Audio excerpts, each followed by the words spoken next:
দেখুন, ডিটিপি একটি অতি প্রাচীন সংস্থা এবং তার সুনাম কিন্তু শুধু কলকাতায় নয়, পশ্চিমবঙ্গে নয়, সারা ভারতবর্ষ জুড়ে ডিটিপি এর সুনাম আছে। এবং আজকে ডিটিপি এর এই বৃষ্টিস্নাত কলকাতায় বাইরে রিমঝিম বৃষ্টি, কিন্তু তারপরেও কলকাতার বুকে প্রায় 500 chartered accountant, company secretaries, advocates তারা কিন্তু সারা দিন ধরে জ্ঞান আহরণ করবে।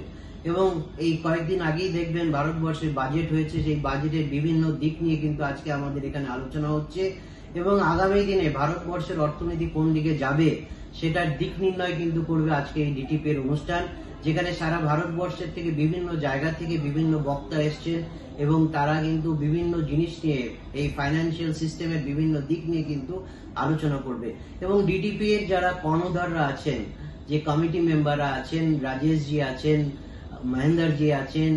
দয়াশঙ্কর জি আছেন, গোয়েল জি আছেন, বারকা আছেন, এদের এত ভাইব্রেন্ট টিম এবং সবাইকে নিয়ে তারা এই 3-4 মাস ধরে যে অক্লান্ত পরিশ্রম করেছেন তারই কিন্তু ফসল আজকের এই সার্বিক অনুষ্ঠানটা। এবং এই অনুষ্ঠানটা সফল হয়েছে শুধুমাত্র এই ডিটিপি এর যে ঐকান্তিক প্রচেষ্টা, সবাইকে নিয়ে একসঙ্গে চলা, এই টিম ওয়ার্ক, সেটা কিন্তু আজকে বারবার দেখাচ্ছে যে এই ডিটিপি এর যে অনুষ্ঠান, সেই অনুষ্ঠানটা সফল হচ্ছে এবং আগামী দিনে এই ডিটিপি আরো অনেক বড় পথ চলবে এবং সেই পথ যাতে তাদের সুগম হয় তার জন্য আমারও কিন্তু শুভেচ্ছা বার্তা রইল।